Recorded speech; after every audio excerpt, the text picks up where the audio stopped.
This thing sounds absolutely amazing.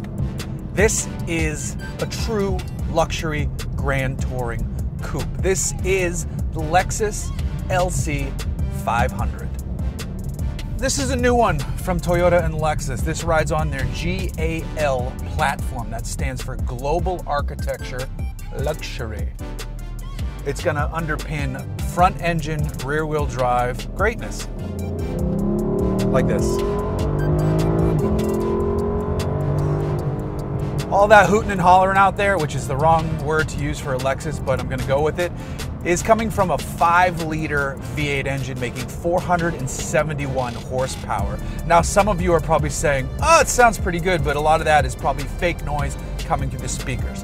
No, it is not fake noise, but it is being plumbed into the cabin by way of a valve or a tube that connects the intake directly through the firewall, and you can open and close it. I like to leave it open all the time. I drive this car in Sport Plus constantly. That also opens up some baffles in the exhaust. So pop it into manual mode, we're in fourth, go down to, woo! Oh my God, it sounds good. This is an amazing sounding vehicle. Naturally aspirated cars rule for a reason.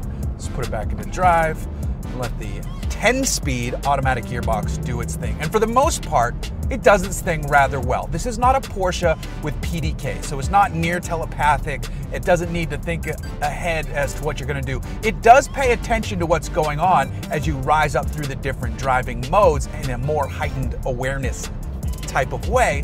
But again, this is more of a grand touring personal luxury coupe. This is not a barnstorming sports car.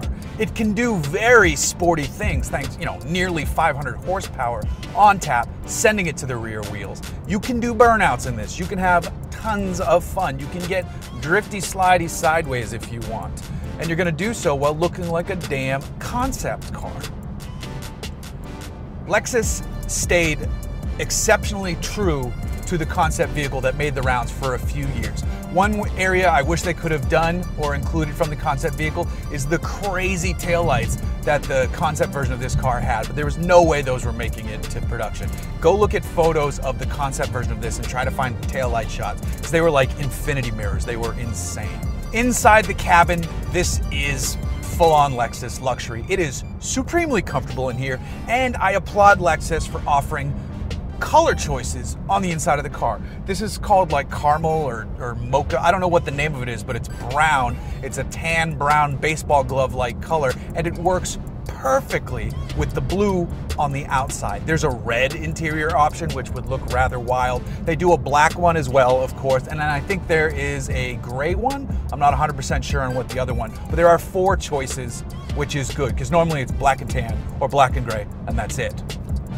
If you're gonna offer a bold, daringly styled vehicle, offer some bold interior color choices, and that's what Lexus has done here.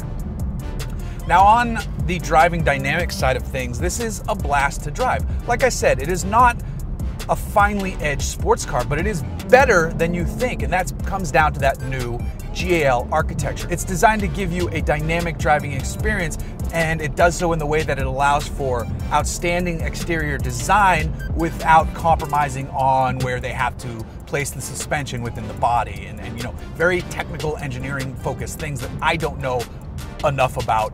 I have a very broad understanding of it, but they designed the platform for this so that they can put cool bodies on entertaining platforms. There you go. Good sounding ones too.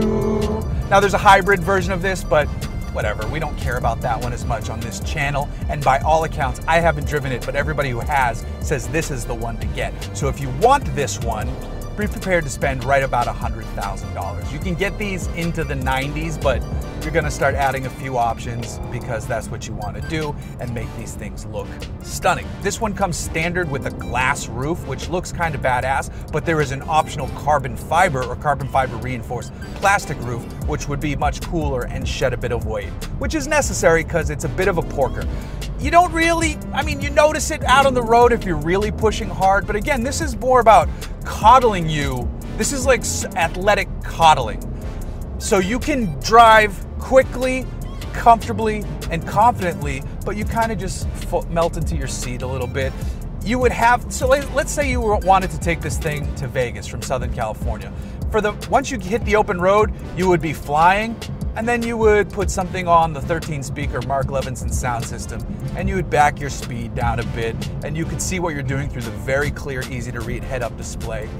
And you would kind of relax. And then maybe you don't realize that you're doing 100, 120 because there's no other cars on the road, and you're comfortable, and you're just whisking along, because this is still a Lexus, even though it happens to be a Lexus with just some of the craziest current production car styling below the supercar class of cars. This thing gets so many looks on the road because of its outrageous styling. And then every now and then, if you can bark with the gearbox. Oh, you hear that shit? You feel that in your grundle. Oh, on the limiter right there? Yes. So this is a car that will make you smile when you walk up to it as the door handles pop out to greet you, when you put your ass into it because you're comfortable, as you're driving it doing ridiculous noisy things and slidey shenanigans if you want to, and then as you walk away from it and turn back to look at it one more time as it's ticking away in the parking lot where you left it. This is a, what was that, 4 smiles? This is a 4-smile car, which is a new metric I just made up. One thing I like when you go through the different drive modes, so there's Comfort and Eco, which, then there's Normal, there's a custom mode to fine tune it, and then there's Sport and Sport Plus. I honestly immediately get into this car and every time go straight to Sport Plus. That gives you a quicker steering ratio, it gives you more responsive throttle, it gives you all of the noise that you want, the shifts are nice and crisp. Now, the shifts are crisp, but they're not overtly so. It's not like a Lamborghini in Corsa mode where it's like, boom, punch you in the back. This is like it shifts quick, but it just kind of goes with it, which is very Lexus-like, and I really appreciate that. It's quick. It's 0 to 60 is listed as under 4.5 seconds. So again, not lightning fast by today's $100,000 sports car standards, but not slow either. This is no slouch. Top speed is just under 170 miles an hour if you really want to test that, and you would probably be totally comfortable there. Some of you aren't going to love that spindle grille. I think it works well here on this specific Lexus. It's like they were grooming us to accept it over some models, and then it gets here and you're like, oh, okay. All right, kind of what Acura did as it evolved the beak, which everybody hated, and now they've refined it to a point where you're like, oh, that new MDX looks pretty good. That sounds good.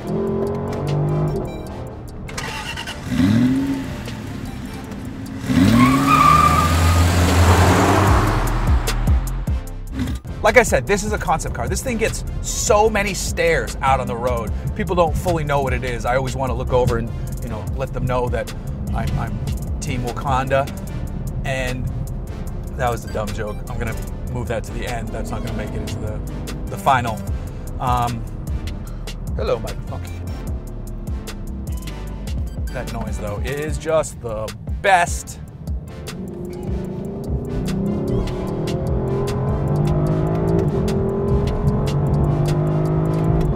Oh yeah. I can't stop downshifting though. And then upshift.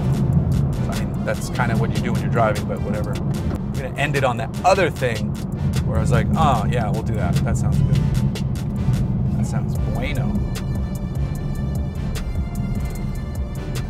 So let's